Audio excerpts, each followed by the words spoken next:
Bom dia, boa tarde, boa noite. Eu sou a Camila Abdo, do Vista Pátria e do canal Direto aos Fatos. Hoje eu estou com o professor André Assi Barreto. Ele é professor de Filosofia e História das Redes Públicas e Privadas de São Paulo, aluno do grande Olavo de Carvalho, mestre em Filosofia pela Universidade de São Paulo e também trabalha com revisão, tradução e palestras. Ele é autor do livro Saul Alinsky, Anatomia do Mal, e também ajudou a organizar o livro A Monarquia é Real e o livro que nós vamos falar hoje, que é do Partido Clandestino, aqui ó, O Partido das Sombras ao Governo Clandestino, do David Horowitz. Professor, muito obrigada por aceitar falar conosco. Boa noite, bom dia, boa tarde, boa noite, né? Como você disse, Camila, é um prazer estar aqui novamente. Não reparem na bagunça aqui, tá? É quarto enfim, vocês sabem, né? Não levei a regra do Jordan Peterson a sério e não arrumei o quarto. Estou aqui mais uma vez para falar com vocês um pouquinho sobre um livro editado pela Editora Armada, que eu tive o prazer de participar da edição, esse livro que a Camila mostrou e que está aqui comigo também. Foi feito em parceria com tradutores de direita, tá? Sempre dando esse destaque aí muito importante. A gente vai falar um pouquinho sobre o livro, a temática do livro, e aqui eu sigo, ó, quem reclamou do meu fumo na participação anterior, que eu falei da monarquia real, estou aqui fumando charuto toscano, italiano, ó, aroma maravilhoso, homenagem à patrulha do tabaco, à patrulha da nicotina. É para vocês esse aqui, tá? É isso aí, vamos lá. Professor, muito obrigada. Professor, já vou começar com a pergunta para meio que define o livro. O que é o Partido das Sombras e por que é um governo clandestino? Certo, então o que acontece é o seguinte, qual que é a ideia? A ideia trabalhada no livro, ela é uma ideia que, para cada um ter tido ou não um contato com ela, depende do quanto a pessoa acompanha de política, mas vou pegar um caminho possível aqui. Quem acompanha um pouco de política americana, e acompanhou de 2016 para cá, né, ou seja, da eleição do Donald Trump até agora, talvez tenha lido o livro, talvez saiba muito sobre esse assunto, mas eu estou pressupondo aqui aquela pessoa que está meio lá, meio cá, que sabe alguma coisinha, mas não sabe muito. A campanha do Donald Trump, ela falou muito em drenar o pântano, né, drain the swamp, falou muito em deep state, né, o estado profundo. Então, quando usava-se essas expressões, do que estava se falando na verdade? Estava se falando de uma coisa parecida com aquilo que o David Horowitz usa para dar título a esse livro, né, do Partido das Sombras ao Governo Clandestino. Então, está falando o quê? De forças políticas que agem por trás dos panos, por trás da cortina, e que, na verdade, influenciam de uma maneira tão forte, tão grande e tão determinante, a ponto de formarem um partido das sombras, e uma vez que esse partido das sombras chega ao poder, um governo clandestino, ou seja, um governo que corre em paralelo e que determina uma série de coisas ali que deveriam, que são ou que seriam tomadas pelo governo oficial. Né? Então, o que você tem, na verdade, não é o partido que está ali na cara, o partido que está ali exposto, mas é um partido que age nas sombras e que, por sua vez, no momento oportuno, gera um governo clandestino. Né? Então, ou seja, um governo que corre em paralelo ao governo oficial. Então, são forças políticas aí ocultas, ou não tão ocultas, mas mais ocultas do que as pessoas imaginam, né? Não são totalmente 100% ocultas, porque a gente está falando delas aqui, mas muitas de suas atividades são ocultas, desconhecidas, podem ser apenas deduzidas e tudo mais. E, inclusive, é por causa disso que as pessoas, dependendo de com quem você vai falar sobre esse tipo de assunto, a pessoa vai jogar o famoso teoria da conspiração, né? Então, isso é tudo, esse negócio do Jorge Soros, é tudo teoria da conspiração, o negócio do Foro de São Paulo, tudo é teoria da conspiração. Tal como essas coisas são que nem as fases do luto, né? Primeiro é a negação, depois é a relativização. Então, primeiro o cara fala, não existe Foro de São Paulo, não existe Foro de São Paulo, não, Jorge Soros é só um empresário qualquer, ele não faz nada, não faz nada. Depois que você prova por A mais B que essas coisas existem e atuam, aí o cara vai falar, não, existe, atua, mas não é bem assim, você tá exagerando. O mesmo cara que ontem estava dizendo que não existia, agora ele, não, existe sim, mas não é bem assim, você tá exagerando, tá levando a sério demais, o cara não faz tudo isso. Mas quando a gente estuda o assunto a fundo e a fundo e a fundo, a gente descobre que o que você tem é um partido das sombras e um governo clandestino atuando aí e determinando o curso da política tal como a gente conhece, né? Então, para citar aí o Saul Alinsky, que é o autor também que eu escrevi o livro está no prelo, tá? Ele ainda sofreu um grande problema, mas vai sair, tá? Quem comprou o livro e está assistindo, saiba disso, o livro vai sair. O Saul Alinsky, ele tinha um princípio que ele falava: the issue is never the issue, né? A questão nunca é a questão. Então, em política, se a gente não analisa a política desse jeito, a gente está inevitavelmente fadado a não entender o que está acontecendo. Então, na política, a gente precisa muito distinguir a casca do que é o conteúdo, a casca do que está dentro. A casca sempre é uma coisa e o que está por trás é outra. Então, quando a gente vai falar da ação desse tipo de figura, pessoa, ideologia, a gente está falando de um partido da sombra que, por sua vez, gera um governo clandestino. Então, é basicamente isso. Professor, como, da onde, por que surgiu o Soros? Como é que ele começou? Então, vamos lá. O Jorge Soros, ele é atualmente ele é um bilionário, né, um empresário bilionário, nasceu na Hungria, enquanto a Hungria estava ocupada pelos nazistas, e até eu estava comentando com a Camila agora no bastidor, isso vocês podem buscar, porque isso é fato notório, mas o Jorge Soros, embora seja judeu étnico, ele foi colaboracionista dos nazistas, né, ele entregou outros judeus para as autoridades nazistas, o que já nos diz bastante a respeito da sua pessoa. Então, o Jorge Soros, ele é fundador do Quantum Group Funds, né, que é um setor de ações, né, de mercado financeiro. Mas o Soros, ele foi um cara, ele veio de baixo, né? Pelo menos a sua história pública de vida, ele era um garçom e que foi para a Inglaterra, foi para Londres, né? Trabalhou como garçom e financiou a sua faculdade na London School of Economics, que é uma escola de economia com bastante fama de tendência ao socialismo. Mas aí, enfim, estou contando a versão curta aqui, é claro, né? O Jorge Soros, então, começou a investir no mercado, começou a fazer investimentos altamente ousados, ganhou muito dinheiro e se tornou um empresário aí de sucesso, muito rico. A fortuna estimada do Soros atualmente é de 8 bilhões de dólares, tá? Segundo o ranking da Forbes de 2018.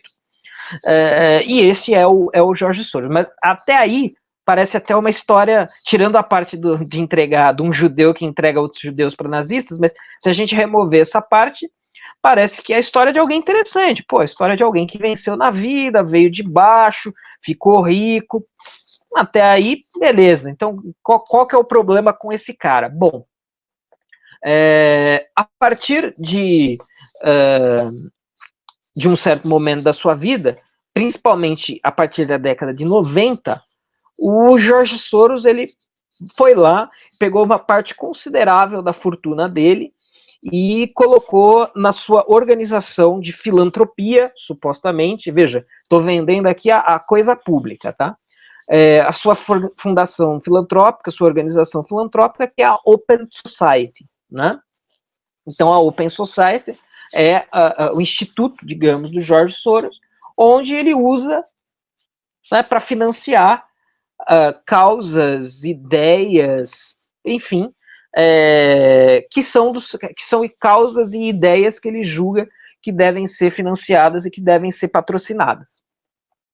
Então, isso começou em 1993. Então, já tem mais de 30 anos aí de história a Open Society. O que faz a cabeça do Jorge Soros são ideais, assim, razoavelmente liberais, né? Veja, pelo menos em Constituição, em fundação, né? Tanto é que o nome da sociedade, o nome da organização filantrópica dele é Open Society. Isso é uma referência à obra de Karl Popper, do filósofo Karl Popper, que ele tinha um livro chamado a sociedade aberta e seus inimigos, né? The Open Society and its Enemies. Só que o Popper está falando de uma coisa diferente, né? O Popper está falando que uma sociedade, ele está falando de uma sociedade aberta no sentido liberal, né? No sentido de ter, onde todo mundo goza de liberdades civis, políticas, econômicas, etc, etc. E que isso deve ser um modelo ideal de sociedade. Supostamente isso é uma inspiração para o Soros. Mas, né, e aí agora a gente começa a entrar um pouco no pulo do gato. Qual que é uma das questões essenciais para a gente entender uma série de coisas hoje? É o seguinte, esses ultrabilionários que são influentes em causas sociais, então, Soros, diversas outras famílias que serão mencionadas, Bill Gates, né, que tem um trabalho, esses caras, eles são aquilo que a gente chama de metacapitalistas. Então, o que é o metacapitalista? Resumidamente, o metacapitalista é o cara que quer capitalismo para si e socialismo para os outros, né? Então, ele ficou muito rico graças ao capitalismo, e ele falou, nossa, o capitalismo é uma coisa muito boa, o capitalismo é uma coisa muito especial, muito preciosa, tão especial e tão preciosa que eu quero só para mim. Para mim eu quero capitalismo, para os outros eu quero socialismo, ou formas socializantes, socializadas da economia e da sociedade. Então, basicamente, isso agora a gente começa a pegar o pulo do gato da coisa, né? Começa a entender isso daí. Então, a partir disso, a gente consegue entender por que o Jorge Soros passou a ser considerado uma figura tão relevante a ser denunciada pelas forças conservadoras, pelas forças de não esquerda. Porque ele se tornou um metacapitalista, né? Então agora, ou seja, alguém que de certa maneira transcendeu o capitalismo, né? Está além do capitalismo, um metacapitalista. Então, e junto dele estão família Rothschild, família Rockefeller e tantas outras famílias de ricaços por aí que têm atuações muito parecidas com a do Soros. São figuras talvez até um pouco menos públicas que o Soros, mas têm uma atuação muito parecida. Então esses caras vão pegar uma parcela considerável da sua fortuna e vão investir em causas sociais. E o que são essas causas sociais? É o cara que ele vai abrir, direta ou indiretamente, a sua sociedade vai financiar estudos de esquerda. É basicamente isso, né? Então, olha, eu conheço amigos que já passaram, amigos assim, conhecidos, né? Olha, eu tenho uma linha de pesquisa X. Ah, beleza, qual que é a sua linha de pesquisa? Deixa eu ver aqui seu projeto. Bom, a minha linha de pesquisa, deixa eu ver aqui, sei lá, eu fiz uma pesquisa que mostra como a política de cotas é uma coisa ruim. Aí eu peguei lá, todos os países do mundo em que tentou se implementar a política de cotas, fiz um estudo aqui, científico, detalhado, tentando mostrar por que a política de cotas não funciona, não é ruim. Só que eu preciso de grana para fazer essa pesquisa. Preciso de algum financiamento, de algum dinheiro para fazer essa pesquisa. Bom, vou pedir para alguém. Aí eu poderia pedir em alguma organização vinculada à Open Society, poderia pedir alguma organização vinculada à Fundação Ford, à Fundação Rockefeller. Não consegue. Não consegue. Esses caras não financiam pesquisa assim. Agora, se eu fizer uma pesquisa sobre como crianças podem se tornar transgênero, aí eles financiam. Então, basicamente, esses caras, eles falaram, olha, nós somos uma casta superior, elevada, distinta do resto da sociedade. A gente tá fora. A gente é gigante, é gênio. O resto tem que viver com ideias que não sejam as nossas. Isso aqui é precioso demais para estar disponível para todo mundo. Isso aqui tem que estar disponível só para a gente. É que nem quando você... uma imagem típica, quem estiver assistindo, vai no Google Imagens e coloca lá, família Rockefeller. Você vai ver o desenho, a estética de uma família ultra tradicional. Então não tem essa de casamento gay, de transgeneridade. Não. É papai, mamãe, filhinho. Papai, mamãe, filhinho. Até porque os caras precisam perpetuar sua fortuna. E aí se começa, né? Não tem mais herdeiro, não sei o quê. O negócio não funciona. Então, família tradicional total para eles. Para os outros, vamos financiar a pesquisa falando que não existe família tradicional é um atraso, família tradicional é um absurdo, não existe transgênero, o cara pode ser homem, pode ser mulher, pode ter 80 gêneros diferentes. Vamos fomentar essa bagunça. Ou seja, pautas da esquerda, né? Então essas fundações de Soros e aí é claro, né, gente? Aí o negócio vai escalando. Então, por exemplo, só para finalizar essa primeira resposta, mas por exemplo, há alguns anos atrás a gente teve a legalização da maconha, a descriminalização da maconha no Uruguai. Uma das fundações que atuou ativamente na argumentação, na campanha a favor da legalização da maconha no Uruguai foi uma fundação, não era a Open Society Uruguai, tá? Não era isso, mas era uma fundação tipo a Open Society no Uruguai, financiada com verba da Open Society, tá? Então, ou seja, a gente teve vários momentos aí, né? Primeiro, o cara descobre que capitalismo é muito bom, então ele quer capitalismo só para ele e socialismo para os outros. Depois ele cria organizações, instituições que vão financiar a pesquisa. E lá no topo, né, no fim dessa cadeia, o cara vai estar determinando a política de diversos países, porque ele vai financiar, além de pesquisa, ele vai financiar causas.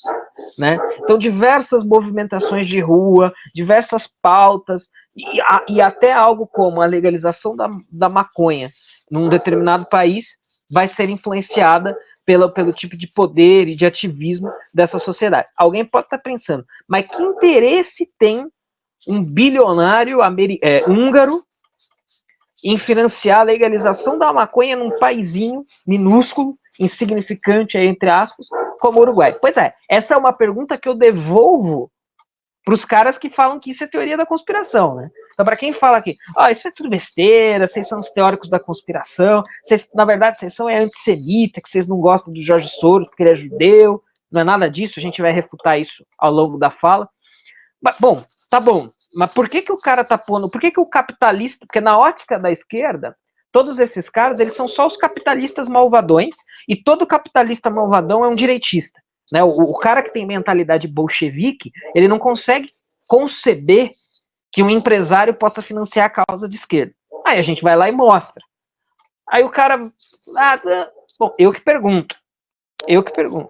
Qual interesse pode ter um bilionário em financiar a legalização da maconha num país minúsculo da América Latina? Dá pra gente especular e falar, mas isso joga muito mais água no meu moinho do que no moinho do cético de esquerda que quer falar, não, isso não tem, é tudo teoria da conspiração, tudo besteira, né? Então, basicamente, o modus operandi dos Soros e de outros, e no fundo, e depois tudo isso vai ser usado para se criar partidos da sombra e governos clandestinos, o modus operandi é mais ou menos esse que eu descrevi. Professor, me emendando a sua pergunta aí, por que vai liberar maconha num paizinho como o Uruguai, por que ele financia ONGs no Brasil que não representam sequer 10% da população? Esse povo da gordofobia, homofobia, sei lá o que, tudo que é fobia aí, a população real, a população de rua, sequer sabe que esse povo existe, isso é bolha de internet. Para que ele gasta dinheiro com essa gente? Com isso daí a gente pode trazer um outro elemento para a questão, que é o ponto do globalismo, né? O objetivo final dessas pessoas, mas isso é um objetivo final distante. Os caras estão perfeitamente cientes de que eles não vão obter isso do dia para a noite. Isso é uma longa marcha, né? Mas o objetivo final desses caras é criar um grande governo global, né? E aí é o famoso globalismo. Isso não é segredo para ninguém, isso não é nenhuma novidade histórica, né? Você ter grupos de poderosos querendo criar um governo global não é uma novidade histórica, é uma coisa super comum na história. Claro, o que muda é a especificidade do contexto histórico, agora são essas figuras e tal. Mas ao longo da história, basicamente, o globalismo ele é o imperialismo. Né? Todo grande império da história almejou, pelo menos em intenção, estender o seu poder pelo globo todo, né? Então não tem nada de novo. Mais uma vez, né? Muitas vezes quando a gente fala de globalismo, o cara vai falar, ih, lá vem o Olavete, maluco, teórico. Não, meu filho, eu tô falando de uma coisa simplíssima, uma coisa que a história já consagrou há muito tempo. A única coisa que eu tô falando é que agora está sendo feito por esse grupo de pessoas com essas intenções. Então o objetivo final desses caras com tudo isso é criar um governo global, uma nova ordem mundial de um governo global, ou seja, globalismo, onde os valores são os valores progressistas. Né? Então, e aí progressistas entre aspas, sempre, né? Os auto-intitulados valores progressistas que remam totalmente contra a maré dos valores e das vontades, dos desejos e das intenções das pessoas comuns. Né? Então, como você bem apontou, será que o cidadão médio, o afegão médio, né, para usar a expressão da moda aí, será que o afegão médio lá do Uruguai, a prioridade, a primeira coisa da cabeça dele é a legalização da maconha? Eu duvido muito. Duvido muito. O Uruguai é um país aqui. Quando eu falei paizinho, né, não foi no sentido pejorativo, só no sentido de que é pequeno, né? Um país pequeno, né? Um país assim, pro contexto mundial, irrelevante. Mas não tem problema nenhum com isso. Será que, mas mesmo assim, deve ter seus problemas. Deve ter, não, com certeza, tem seus problemas. E eu duvido muito que, para o cidadão comum, uma das coisas que o toque em primeiro lugar seja a legalização da maconha. Né? E isso não é uma questão de entrar no mérito, se tem que legalizar, não tem. Isso é até um outro debate. É uma questão de prioridade, hierarquia de prioridades, escala de prioridades. Olha, o que é prioritário? Tal coisa. Legalização da maconha, para qualquer pessoa normal, está lá no final das prioridades. Se é que é uma prioridade, com certeza não é nem a primeira, nem a segunda, nem a terceira. Mas existe o quê? Existe um conjunto de valores progressistas que incluem a legalização das drogas, que inclui aborto, que inclui ideologia de gênero, até porque esse tipo de coisa vai levar a controle populacional. Né? Um dos grandes problemas para esse pessoal metacapitalista e globalista é que existem pessoas demais no mundo. Quanto mais pessoas, mais difícil de controlar, quanto mais pessoas, mais você tem que dividir as coisas, e então, quanto mais pessoas, pior. Se a gente for levar em consideração, todas essas políticas, elas remam diretamente na direção de um controle populacional. Então, aborto, controle. Eu vi uma estatística outro dia assustadora. Na Espanha, que é um país que infelizmente já tem o aborto praticamente totalmente legalizado, a gente teve 40 vezes mais abortos do que nascimentos. Só para lembrar que um dos mitos sobre o aborto é que uma vez que ele seja legalizado, o número de abortos cai. Mentira! Na Suécia não foi assim, na Espanha não foi assim, e no Uruguai também, com a maconha. Ah, não, é só liberar a maconha que o tráfico vai diminuir. Mentira, o tráfico aumentou e a violência aumentou. Mas veja, existe então, voltando na resposta que eu estava construindo, existem um conjunto de valores progressistas que estão atrelados à destruição da família, estão atrelados ao controle populacional, que precisam ser emplacados por quem acredita que essa nova ordem mundial, que esse governo global deve ser criado, feito, implementado. Esse é o imperialismo. O único imperialismo que a gente enfrenta hoje é esse. São bilionários, são um pequeno grupo de bilionários metacapitalistas que querem impor um determinado estilo de vida para todo mundo. Estilo de vida esse que não é o deles. Né? Vai ver o tamanho da família Rockefeller, vai ver se alguém fez aborto lá. Pode até ter feito, mas não abriu mão de ter pelo menos um herdeiro. Vai lá ver se tem algum filho trans, vai lá ver se... enfim, vá verificar esse tipo de coisa. O ambientalismo também entra nessa sacola, né? Porque o cara tá falando, você vai ter que mudar radicalmente seus hábitos, não tenha filhos, porque o planeta não consegue aguentar mais pessoas. Não tenha filhos. É só ver de quais bocas sai esse tipo de discurso, que cada um pode ir aí por si só ligando os pontos. Né? Então é claramente um movimento de controle global total. E então finalizando essa resposta, essas pautas precisam ser financiadas por pessoas como o Jorge Soros e outros, né, e os globalistas como um todo, a despeito de elas ainda não serem as pautas que tocam as pessoas. Felizmente, a gente está experimentando alguma reação disso, né? A gente acabou de passar aí pelas eleições no Reino Unido, onde um assunto prioritário foi o Brexit, né? Foi a saída do Reino Unido de um bloco pré-globalista como a União Europeia, e assim, todas as forças globalistas tentando garantir que o Reino Unido permanecesse nesse bloco. Mas felizmente as pessoas, elas ainda estão distantes disso. As pessoas comuns, elas só querem viver a vida delas tranquila, elas querem, né, são patriotas, querem manter as suas fronteiras nacionais, a sua soberania, e só. Então esse negócio de transfronteiriço, não temos país, somos todos irmãos, socialismo global, isso felizmente ainda não está colando com as pessoas. Então a gente tem visto reações, inclusive no próprio país de origem do Jorge Soros, que é a Hungria, né? A Hungria é governada pelo Viktor Orbán, que é um cara totalmente antiglobalista, anti-União Europeia, anti-imigração em massa, e o Jorge Soros odeia o Viktor Orbán, e o Viktor Orbán odeia o Jorge Soros, porque seus valores se chocam. O valor de um é o valor do globalismo, do liberalismo que vem atrelado a isso, da União Europeia, e o Viktor Orbán é da soberania nacional, do respeito às fronteiras, do patriotismo, né? A Hungria para os húngaros, forte para os húngaros, fortes para os cidadãos do seu Estado-nação. Mas tudo isso precisa ser financiado, porque esses são os valores que devem imperar na nova ordem mundial que os metacapitalistas querem para os outros, né? Então, olha, para os outros é isso que eles querem, por isso que eles financiam, eles precisam, assim, precisam urgentemente que esse tipo de valor seja um valor que se espraia pelo mundo, né? Porque é isso que eles querem para os outros, mas jamais para eles. Professor, falando em legalização da maconha, ideologia de gênero, aborto, seria, dizem, né, que o decálogo é de Lenin.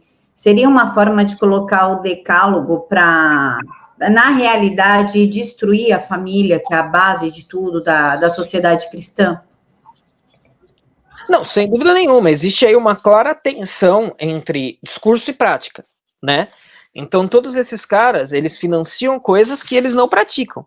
E acho que não é muito segredo. Talvez isso as pessoas aceitem com mais facilidade. Os valores que eles defendem, os valores que eles pregam, os valores que eles querem para os outros, não são os valores que eles praticam, né? Então, como eu disse, até seria uma repetição. O que eles querem para as famílias dos outros não é aquilo que eles praticam nas suas próprias famílias. Entre eles querem... Veja, com certeza todos esses caras continuam faturando assim, de maneira gigantesca no mercado financeiro. Então, peraí, mas você não está financiando o socialismo? Você não está financiando causas sociais? Então por que você não abre mão de ser um especulador capitalista? Não, não. É porque eles querem capitalismo para eles e socialismo, social-democracia, sei lá o quê, para os outros. Dependência do estatismo para os outros. Né? Então, com certeza, eles praticam uma coisa e pregam outra. Mas isso faz parte do pacote, né? Isso, na medida em que eles conseguem se aproximar de uma implementação total disso, a implementação total disso significa o quê? Significa a manutenção deles nessa condição. Eles vão ser eternamente os ricaços que dominam tudo, enquanto o resto da sociedade é o gado, é a pobraiada que segue na manada conforme eles são os pastores e nós somos a manada. Né? Eles mandam a gente para lá, todo mundo vai para lá. Eles mandam para cá, todo mundo vai para cá também. Né? Claro que isso ainda não é uma coisa que se pratica em 100%, mas é uma coisa que se pratica em grande escala, em escala considerável. Né? Então, basicamente, eu diria que é isso. Professor, o Brasil já foi considerado um anão diplomático, mas ele é essencialmente conservador. Eu acho que isso foi provado, inclusive, com a eleição do Bolsonaro. O brasileiro, ele não quer ideologia, ele não quer falta de vergonha, não quer promiscuidade, não quer nada. Ele quer viver a vida dele e pagar as contas. Qual o interesse, então, do George Soros num país que é considerado anão diplomático, essencialmente conservador, que ele sabe que vai ser muito difícil ele conseguir implantar alguma coisa aqui, sendo que a esquerda é maciçamente ridicularizada, os ideais da esquerda são ridicularizados aqui. Na verdade, isso não é apenas verdade para o brasileiro, mas eu diria que é uma verdade quase que global. Global seria exagero, mas é uma tendência mundial muito forte. Mais uma vez, me reportando às eleições britânicas, aconteceu, a classe trabalhadora britânica votou no Boris Johnson, votou no candidato que normalmente não seria o candidato dela. Por quê? Porque os caras, aparece lá o sujeito que está preocupado com imigração muçulmana, o cara quer mais muçulmano no país, quer mais imigrante no país, o cara quer ideologia de gênero. E aí o cara que ele é o cidadão trabalhador ali de classe baixa, não é nem de classe média, de classe baixa. O cara fala, bom, o que esse cara tem a oferecer para mim? Eu não uso banheiro transgênero. Eu não emito gás carbônico. Eu só quero segurança, emprego, não quero que os impostos sejam escorchantes, e tá bom. Isso a gente viu no Reino Unido, nos Estados Unidos de Trump. Quem votou no Trump? Pessoal do interior, né? Se você pega a votação de Londres votou maciçamente na esquerda. O restante do país no Boris Johnson. Estados Unidos, interior maciçamente votando em Trump. As cidades mais cosmopolitas votando na esquerda, nos democratas. Por quê? Porque os valores das pessoas comuns não são os valores progressistas. Essas pautas, essas agendas. Talvez uma explicação para tudo isso, e respondendo a pergunta também, é que esses caras eles foram cedo demais, com muita sede ao pote. Então eles acharam que as pessoas já iam aceitar bovinamente, passivamente, esse tipo de pauta, esse tipo de agenda, mas na verdade as pessoas não aceitam ainda. Né? E talvez aceitem um dia, se eles conseguirem, se eles pausarem um pouco a coisa e pisarem no acelerador depois, talvez venha se aceitar, tomara que não, mas é uma possibilidade. Mas me parece que eles foram com sede ao pote muito cedo. E aí agora eles estão tendo esses tiros pela culatra aí saindo um atrás do outro desde 2016. Então, Brexit, Trump, Bolsonaro, Orbán, Salvini, Kurz, enfim, uma porrada aí. E mesmo em países da Europa que a direita não chegou no poder, a direita vem tendo, a direita soberana, a direita que é contra tudo isso que a gente está pontuando aqui, Justin Trudeau, né, no Canadá, a direita vem tendo bons resultados. Né? Então, se você pensar que a França, que é um país profundamente revolucionário, nas últimas eleições deu 1/3 dos votos para a Le Pen, já é, claro, ela ganhou? Não ganhou. Quem ganhou foi o Macron, que é globalista também. Mas, 1/3 do eleitorado votou contra isso. Já é alguma coisa, já é uma votação expressiva. Então os caras foram com sede ao pote demais num momento em que eles ainda não poderiam ter feito isso. Teria que ter se continuado esse trabalho de Partido das Sombras, né, para você de fato instalar um governo clandestino. Aí os tiros saíram pela culatra muito cedo e chegaram ao poder governos, e Bolsonaro no Brasil, que é claramente isso, né, é o cara autêntico, simples, religioso, com valores próximos aos valores das pessoas comuns, né? Mais ou menos ali tá uma questão ou outra pontual, mas assim, era muito mais alinhado com os valores das pessoas comuns do que os demais candidatos. Aí as pessoas foram lá e votaram, né?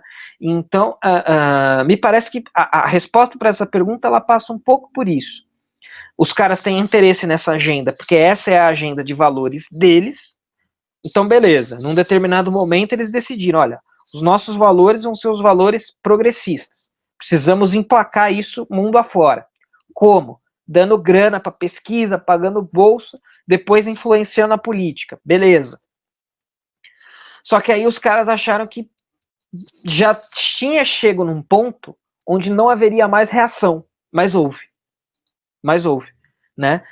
Eu tenho, quem me acompanha nas redes sociais pode achar que eu ando meio monotemático, mas eu até escrevi um artigo para um livro que vai ser publicado ano que vem sobre nova ordem mundial, onde eu defendo que o Brexit, então não é que eu estou fissurado no assunto, mas o Brexit ele foi o ponto de inflexão para tudo isso.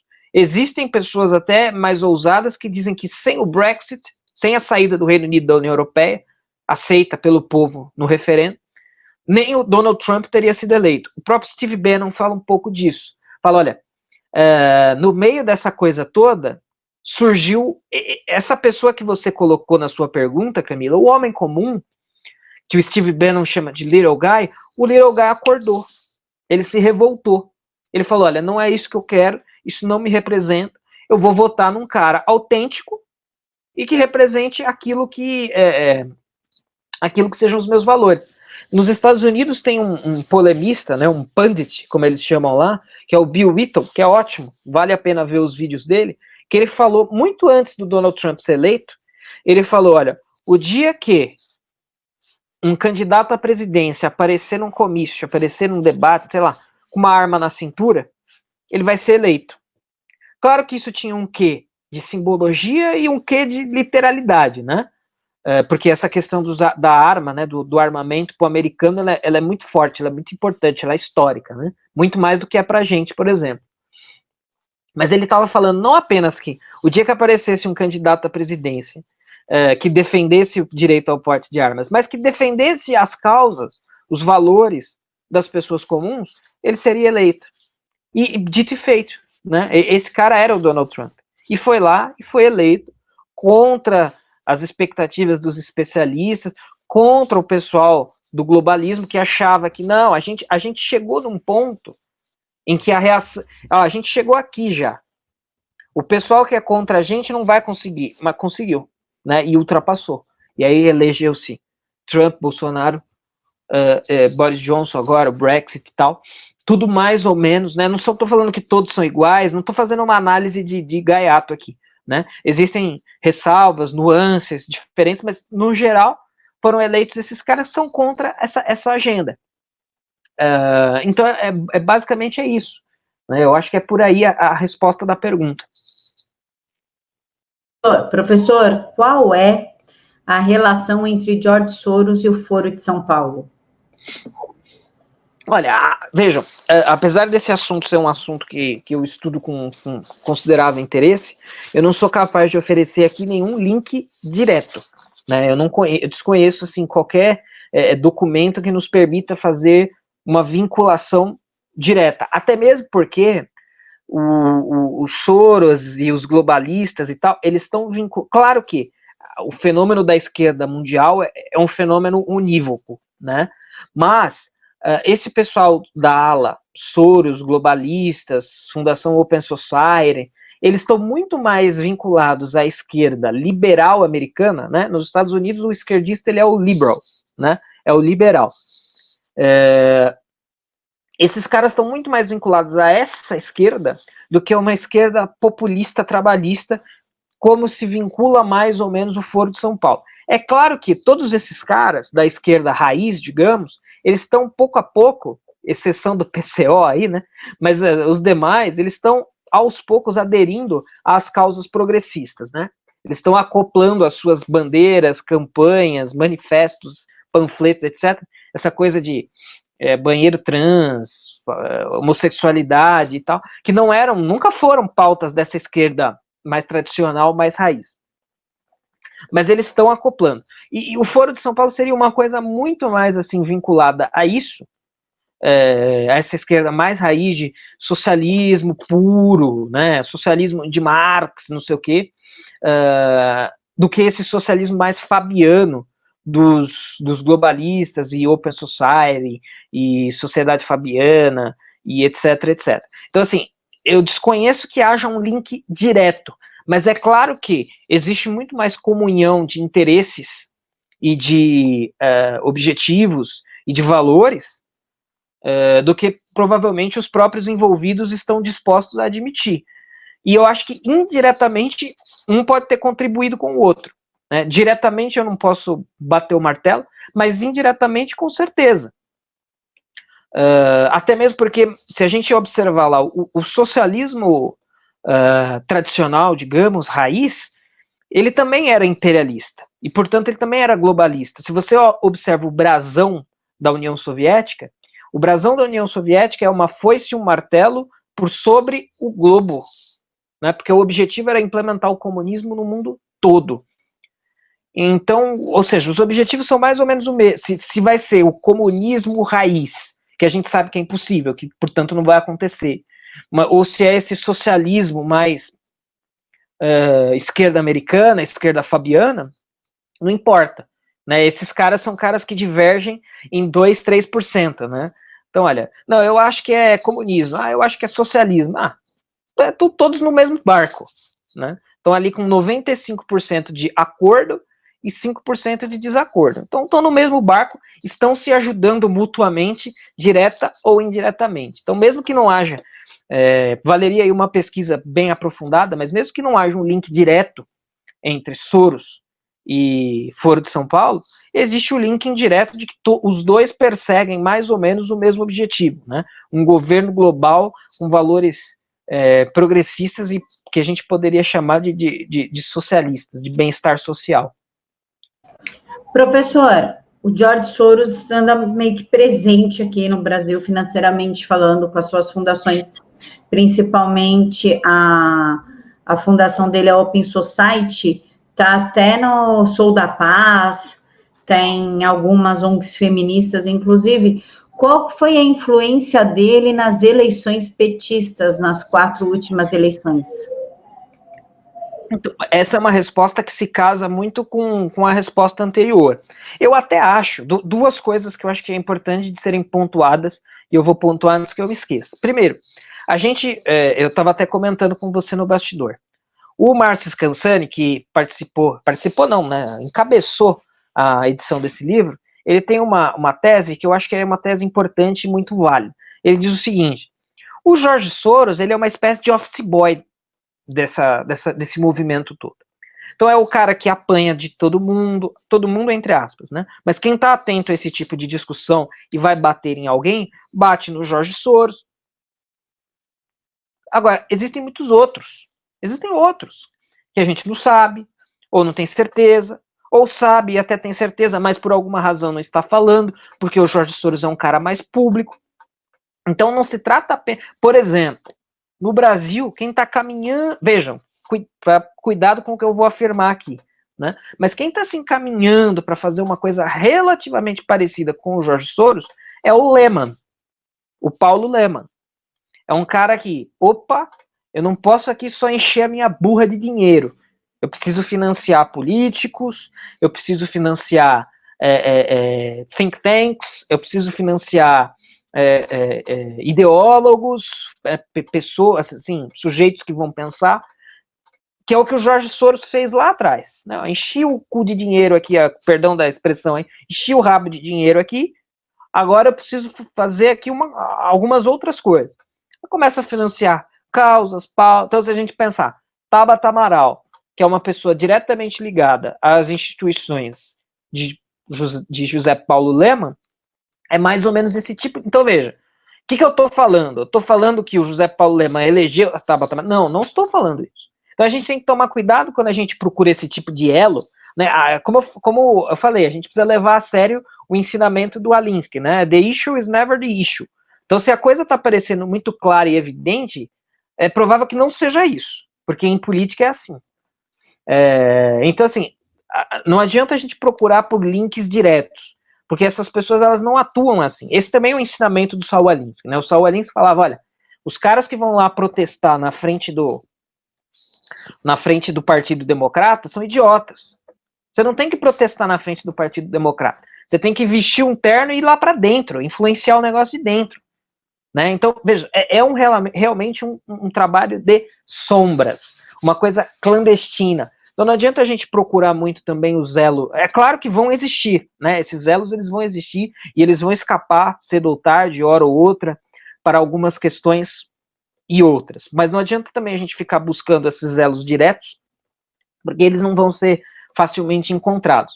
Agora, veja, até foi importante você mencionar isso, porque isso casa com tudo que eu falei antes. Essas instituições, que a gente sabe que são instituições progressistas, essas ONGs, né, inclusive vinculadas a campanhas e ao discurso a favor do desarmamento, recebem dinheiro, entre outras instituições, Ford, Rockefeller, do George Soros. Então essa é a maneira a influência é muito menos, não é quem você coloca no governo, até porque essa é uma questão minoritária. O importante é você determinar tudo o que acontece por trás das cortinas. E como é que você determina tudo o que acontece por trás das cortinas? Pagando, financiando. Elegi deputado, criei think tank, paguei ideólogo, fiz o escambau A4. Pronto, eu já criei o partido. Esse é o partido clandestino. Né? Esse é o partido das sombras que gera um governo clandestino.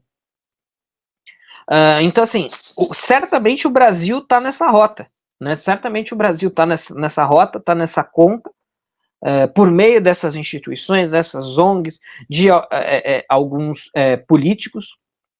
Uma coisa interessante de se mencionar, quem porventura for discutir isso com algum esquerdista, e o cara vier falar que é teoria da conspiração, é muito simples. A esquerda sempre acreditou nisso.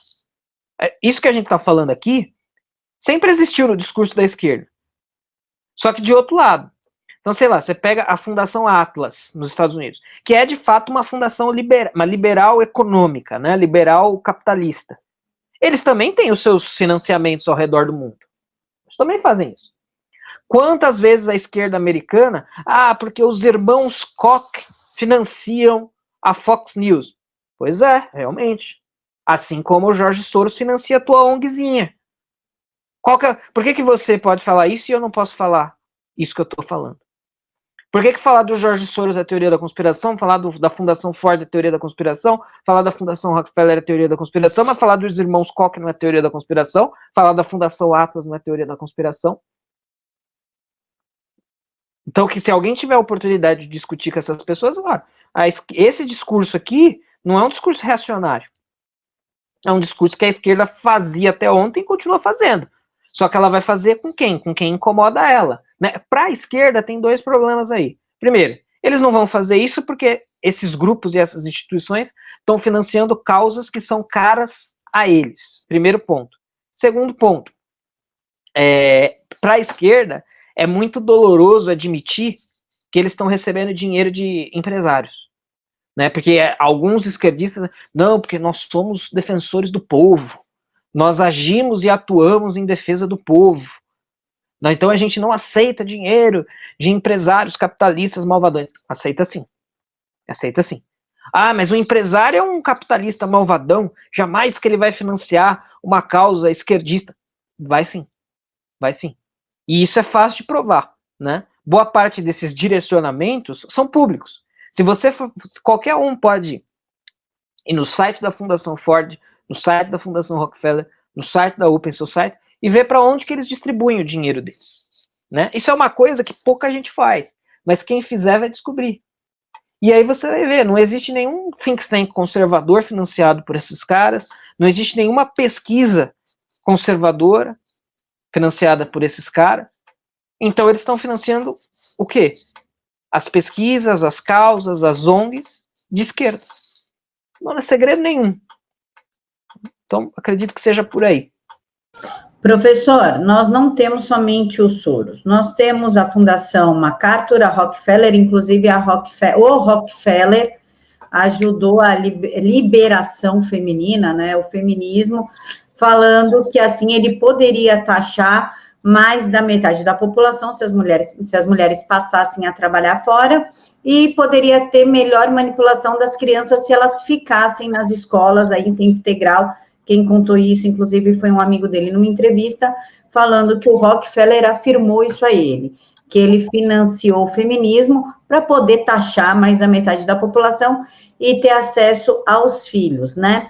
A MacArthur adora uma ONG abortista, tanto que basta acessar ali o site da MacArthur, que vai ver os valores absurdos que eles deram para determinadas ONGs femininas brasileiras, inclusive as ONGs das negras, né, das mulheres negras e abortistas.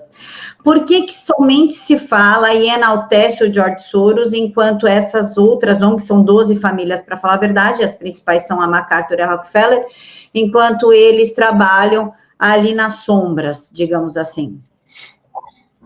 Veja, excelente pergunta, excelente ponto. Isso tem, vou responder aqui em vários níveis. Isso tem primeiro a ver com aquela tese que eu mencionei, que é uma tese que a gente precisaria investigar, é mais um feeling, né, do que uma tese. Olha, primeiro, provavelmente isso já é uma coisa proposital. Não, a gente vai escolher um office boy, a gente vai escolher um poster boy, que aí esse cara vai dar a cara a tapa, vai aparecer, todo mundo vai bater nele, enquanto isso o resto continua trabalhando na surdina, nas escondidas. Então, provavelmente tem a ver com isso. A gente tem que tomar cuidado para nós mesmos não cairmos nisso, né? Fica só falando, só batendo em George Soros, esquecer do resto. Soros é um deles. Soros é o rosto, é o carro-chefe, é a infantaria, né? É a bucha de canhão. Existem tantos outros, muitos outros aí fazendo isso, como esses que você mencionou. Então, o que os une é, todos eles financiam mais ou menos as mesmas ideias, as mesmas agendas, as mesmas pautas, aborto, feminismo, né? E veja, o feminismo também está diretamente ligado ao controle populacional que eu mencionei. Olha, vamos financiar o feminismo, vamos financiar uma causa que diz que a mulher tem que trabalhar igual ao homem. Qual que vai a consequência da mulher trabalhar igual ao homem? Ela não vai mais poder ter tantos filhos quanto ela tinha antes. Então, se antigamente as mulheres tinham 10 filhos, elas conseguiam ter 10 filhos porque elas conseguiam viver num lar que o marido era provedor e que o provimento do marido conseguia sustentar uma casa com 10 filhos. Só que agora não, agora a mulher tem que trabalhar, porque a mulher é igual ao homem. Ela tem que perder esse privilégio de não poder trabalhar, porque não poder trabalhar é um privilégio. Não poder trabalhar. Aliás, a esquerda é obrigada a reconhecer isso, né? Na narrativa mitológica da esquerda, só quem não trabalha é o burguês, e o burguês é o privilegiado. Então, não poder trabalhar é um privilégio que o feminismo removeu da esquerda, das mulheres. Por quê? Porque não, a mulher tem que ser igual ao homem. Só que para a mulher ser, o homem não tem filho, no mesmo sentido que a mulher tem filho, né? Se as mulheres vão trabalhar igual aos homens, então elas não vão mais poder ter tantos filhos, ou sequer vão poder ter filhos, como nas versões mais radicais a gente pode observar. Então é um, dois ou nenhum, né? Porque ela vai se dedicar só à primeira formação, depois à carreira, depois o resto da vida ao trabalho, e não vai, é só função econômica, não vai ter nenhuma outra função. É interessante, países como Hungria, Polônia, que estão numa vertente muito mais contrária a esse tipo de coisa, são países que estão incentivando muito um retorno das mulheres ao lar. Na Polônia chegou até um ponto interessante, assim, de domingo o comércio ser muito mais restrito, né? Porque domingo é para você ficar com a sua família. Domingo não é para você ir pro shopping tomar sorvete sozinho, é para você ficar com a sua família, né? Então, mas isso vai tudo na contramão dessas agendas, dessas pautas financiadas por esses caras, porque você vai ter controle populacional, no fundo é controle populacional e engenharia social. Os caras querem controlar tudo, os caras querem... Veja, você cria a dependência estatal. A dependência estatal, ela está na mesma linha. Ela está na mesma linha. Você vai cobrar impostos escorchantes. Aí, o marido não consegue mais ser o provedor da casa. Né? Se você é o provedor da casa, você tem a sua mulher e 2 filhos, são 4 pessoas para serem providas. Se você ganha um salário mediano e é surrado por impostos, o que tem que acontecer? Sua mulher tem que trabalhar, senão falta na sua casa. Sua casa não pode ser provida na totalidade. Então isso também veja, vejam como as coisas vão se costurando, se delineando, se juntando e ficando claras. Então tem a ver com tudo isso, né? Tem a ver com tudo isso. A gente tem que tomar esse cuidado de não ficar só, tem que bater muito nos soros. E não é nem questão de bater, mas é questão de expor. Isso aqui está sendo feito. Mas isso é bom. Isso é uma outra discussão. Claro que a gente acha que não é, mas até é um debate. Tá, talvez isso seja bom, beleza. Mas primeiro as pessoas precisam saber. Vamos informar todo mundo sobre o que é isso, e aí as pessoas vão decidir se isso é bom ou ruim. Mas a atual situação das coisas é uma situação de Partido das Sombras, governo clandestino. São coisas que acontecem sem que a maioria das pessoas sequer sonhe. As pessoas acham que é espontâneo, né? As pessoas acham que tudo isso é espontâneo. Então a mulher não tem mais filhos, feminismo, aborto, ideologia de gênero, ambientalismo histérico. As pessoas acham que tudo isso é espontâneo. Faz parte, acontece, daqui a pouco passa. Não, na verdade não. Né? Isso é uma coisa produzida, fomentada, incentivada por esses caras que querem criar um modelo, um tipo específico de sociedade. Né? Mas talvez esse modelo de sociedade seja a sociedade aberta, né? A Open Society dos Soros, seja uma coisa boa. Tá, você quer defender essa tese? Beleza, vamos debater. Mas você concorda comigo que tudo isso que eu estou falando está acontecendo? Existe uma tendência geral de negar, né? Então, se existe essa tendência geral de negar para Soros, imagine para esses outros aí que as pessoas conhecem muito menos, né? E todos eles são metacapitalistas. São caras que ficaram Rockefeller, todo mundo não, né?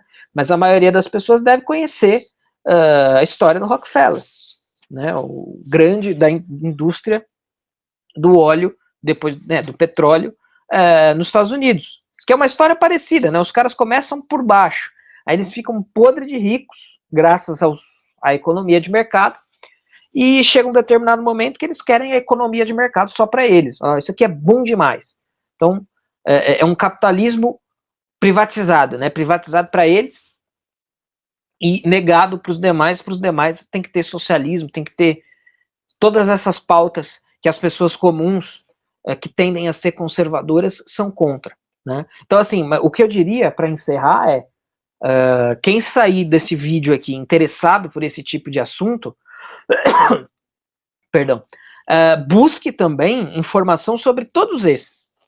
Né? Vai no site não só da Open Society, mas da Fundação MacArthur, da Fundação Rockefeller, vai estudar sobre a influência dos Rothschild, vai estudar sobre Clube Bilderberg, né? Vai estudar sobre todas essas coisas e começar a expor. Né? Hoje em dia é tão fácil, todo mundo tem podcast, canal no YouTube, blog.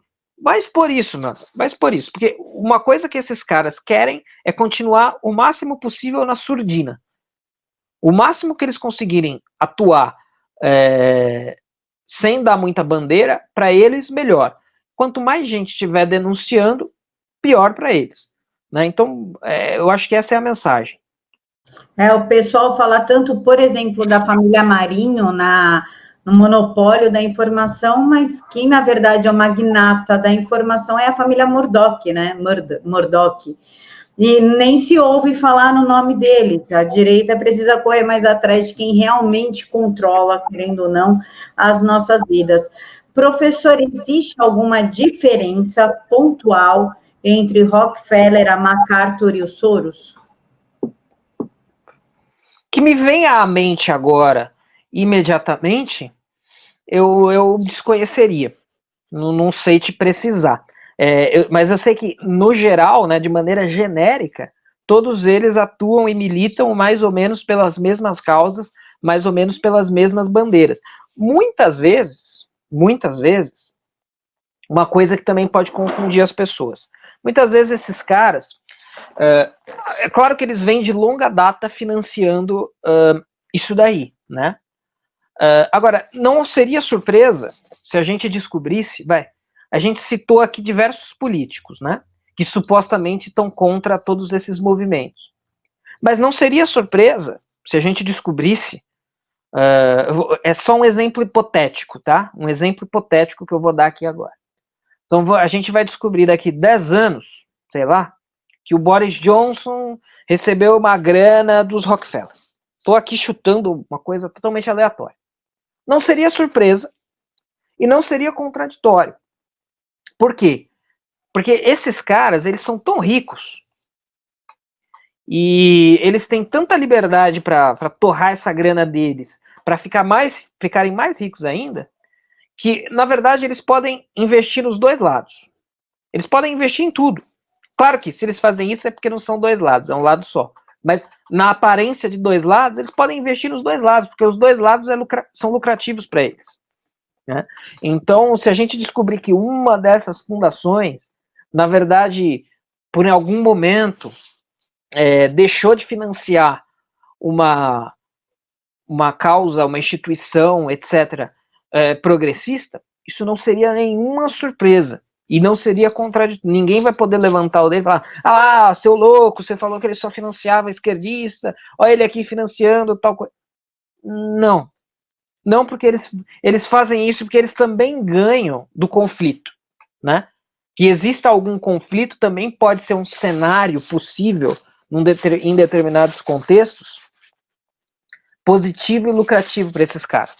Então pode ser isso também. Então assim, talvez tenham diferenças pontuais que eu não saberia te precisar aqui agora, mas em linhas gerais, a tendência geral dos últimos tempos é que eles estejam todos financiando mais ou menos as mesmas bandeiras, as mesmas causas, as mesmas manifestações, etc, etc. Professor, o senhor gostaria de fazer as suas considerações finais baseado no livro? Gostaria. Bom, esse livrinho aqui, gente, ele é um livrinho muito interessante. Não, assim, além dele ser, não é porque eu trabalhei na edição não, tá? Mas além dele ser interessante, porque ele trabalha com as discussões que a gente colocou aqui, e é bastante centrado aqui na figura do Obama, né? Porque o David Horowitz é americano, mas serve no geral para todas as forças globalistas aí, né? O Macron, que está aqui na capa, Angela Merkel, etc. Então, o texto é muito bom. A gente tem uma apresentação do Flávio Gordon nesse livro aqui, muito boa. O projeto gráfico é bem legal, então, veja, tem uma capa bem interessante, aqui por dentro é bonitinho e tal. Tem a tradução primorosa do pessoal do Tradutores de Direita. Eu trabalhei também na revisão de texto e da tradução, mas a tradução deles foi maravilhosa, foi perfeita, porque eles são muito bons. Então é isso. Uma vez que a gente mergulha, é um livrinho fininho, você lê isso daqui em uma horinha e meia, você lê. Originalmente isso daqui era quase que um panfleto, né? O original desse livro aqui, se eu não me engano, tem 20 páginas, assim, grandes, né? Páginas, uma fonte bem pequena de PDF, que a gente colocou textos adicionais e o texto aqui dentro também, mas tem bastante texto, o livro para em pé e tal, e a nossa edição tem um total de 134 páginas, né? Então é bastante até. Mas era uma coisa muito simples, que visava justamente denunciar isso daí, né? A existência desse partido das sombras que gera um governo clandestino. Exemplificado muito dentro do contexto americano, exemplificado muito dentro do contexto dos Estados Unidos, mas que se aplica também ao restante da análise, e essa análise que a gente fez aqui na exposição toda. Então eu diria para vocês comprarem o livro vale muito a pena, pela importância da sua mensagem, é um livro bem feito, é um livro bem acabado, bonito, barato, porque é um livro pequeno, né? Nem sei quanto está agora, mas deve estar uns 40, 45 reais. Então, para um livro é um preço até que não é um preço barato em si mesmo, mas é um preço barato para o padrão dos livros.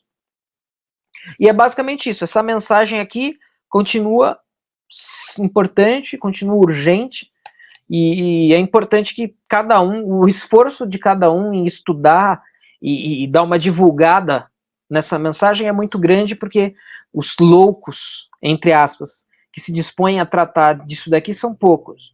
Então, se cada um não fizer um trabalho de formiguinha, de compartilhar alguma coisa, traduzir um artiguinho, legendar um pequeno vídeo e por aí vai, é muito, muito, muito difícil que as pessoas fiquem sabendo e que, portanto, isso daqui deixe de ser um partido das sombras e um governo clandestino.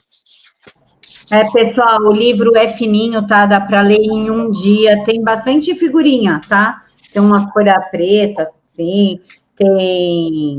Tem figuras, ó. Dá para ler rapidinho o livro, vale a pena comprar. Pessoal, muito obrigada por nos acompanhar até aqui. O link para comprar o livro eu vou deixar aqui na caixa de informações. As redes sociais do professor, Instagram, Twitter, eu vou colocar aqui embaixo também, que é por onde eu acompanho ele. Professor, o senhor tem Face? Tem o Facebook também, tem página e o perfil. O perfil tá com 5 mil amigos, mas pode seguir ou adicionar, que sempre vai surgindo vagas. E quem puder curtir a página também, eu agradeço muito, sempre é importante a movimentação, é André Assi Barreto. Eu vou deixar para vocês o link aqui na caixa de informações. Pessoal, o canal tem Apoia-se, então ajudem o canal, por gentileza. Fiquem todos com Deus, que Jesus abençoe a vida de vocês cada vez mais. Fiquem com Deus. Charuto toscano para todos vocês.